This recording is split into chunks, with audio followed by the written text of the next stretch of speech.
When it comes to matters of health, most of us would reject the idea that health is about reward and punishment. The idea that if we do good, God rewards us with wellness, and if we don't, we're punished with illness. But functionally, I think sometimes we do live that way because when that illusion shatters, we either tell ourselves that health doesn't really matter, or we retreat into fear and we try to find the one thing that happened, the one thing we did, or the one thing this person did that brought this on. Neither is the truth. God made us embodied souls, and caring for our bodies matters. But at the same time, we live in the reality of a fallen world, and illness and sickness is always going to be a part of this until Jesus comes. And then we have to acknowledge that good Christians can look at the same information and come to some very different conclusions. So how can we live together and worship together with all of these opposing viewpoints? Those are some things that I've been thinking about when it comes to this channel. So today I want to share my vision and I'll tell a little bit of the story of how I got here.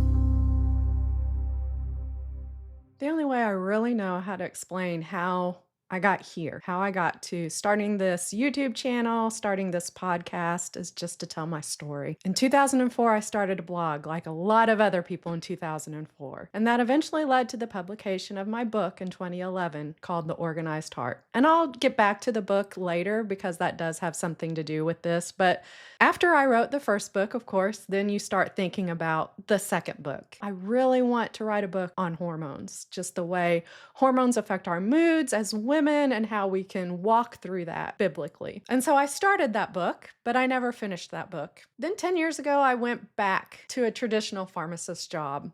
And at that time, I just thought I need to take a minute, and I put my blog on private with just the thought that I would pick this up after I kind of got my feet underneath me. And then life took over and 10 years went by. And then a few things kind of happened in quick succession. One was somebody approached me about a book they had read and they wanted my thoughts on it. It had a lot to do with the pharmaceutical industry. And so I read the book. I had a lot of thoughts. And so I sat down with my laptop and thought, I'll just type all this out. I was 1,000 words in and I just realized how much I just enjoyed writing my thoughts. And since I had already had the hormone idea, that's where I started. We have these physical things going on in our bodies as women. We know they affect our moods because we live them. We're responsible for everything we do. We're responsible for our words. We're responsible for how we react to the world around us and whether we do that appropriately. So I was already kind of exploring that. Another thing that I've observed is though most of us would reject the idea of a prosperity gospel. And by prosperity gospel, I mean the idea that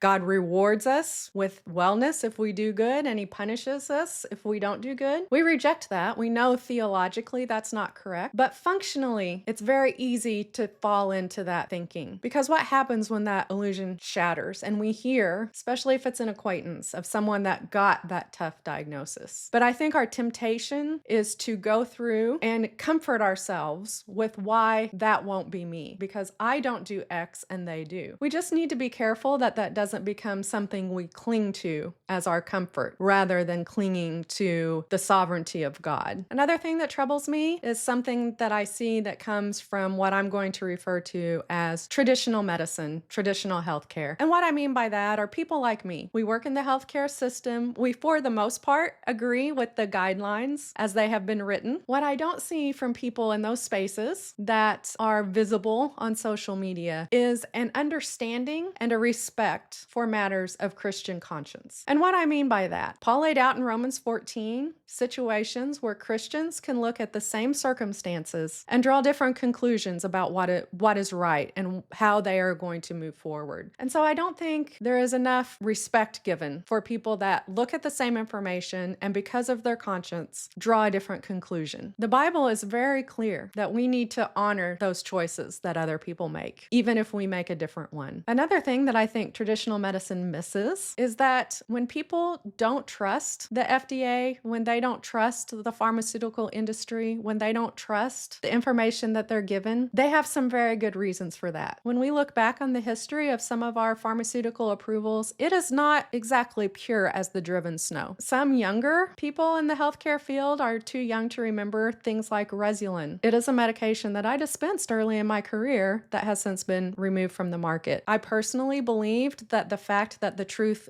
did come out is an indication that for the most part, the right thing is done. I'm sure that is not much comfort to the families of the 50 or so people who took that medication and developed liver failure. We need to be a little more respectful that people aren't quite ready to believe everything they're told, because not everything that they've been told has been correct. And so that brings me back to my book. My book was called The Organized Heart. And when I wrote the book 15 years ago, I was at that time a stay-at-home mom, and I was homeschooling my kids. And I was struggling. It was the first time in my adult life that I was not working at least part-time outside the home. And I began to realize that I was not lacking in information and I was not lacking in skills. I knew how to clean a bathroom and I knew why it had to be done. And so I really began to think about, why don't we do the things we do? And that's what I unpack in the book. It's not a how-to. It's not how to organize your closet. It's more of an exploration of how we let secondary things interfere with the primary things that we've been called to do.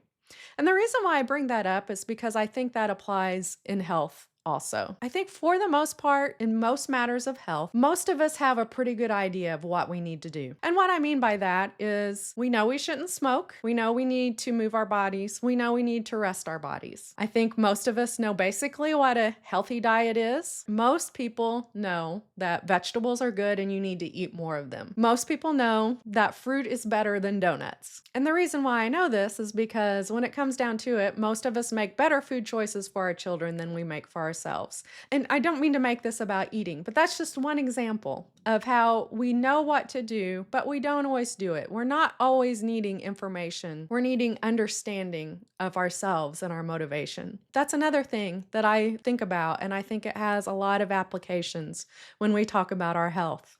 So my vision going forward for this channel and these podcasts is to give the best information I can, but to also look at it through the lens of Scripture. I believe our health matters to God. Our bodies matter to God. Our bodies are how we carry out the ministry that we have been given on this earth. So how we feel makes a difference in what we've been called to do. But we also have to acknowledge that in God's sovereignty, we have different levels of health to steward. Some of us have been given excellent health to steward well. Some of us have a lot of health challenges that we have to steward well. And so some of us might just not be able to participate in ministry and life in the way we want because we are walking through a difficult season or a difficult life of health issues. Some of us have been blessed. We need to receive the blessing of good health with gratitude, with thanksgiving, and use that to God's glory in however He has called us. So that's my vision. I plan on doing a video and a podcast once a week. The podcast is going to be just the audio from the videos I post, and I will do some shorter videos here and there. I hope this conversation interests you. I hope you want to follow along with me. I hope you want to listen and watch. I'd love it if you'd subscribe. I'd love it if you'd share it if you think somebody else might benefit from this information. But I thank you for watching this. So what I'm doing next, which is going to be linked when it's ready, is I'm doing a week where I try to take my own advice. I'm going to give you a spoiler. It's day 3 and I'm struggling. So stay tuned. Next week, hopefully I'll have that up and ready for you to watch as I bumble through trying to take my own advice for a week.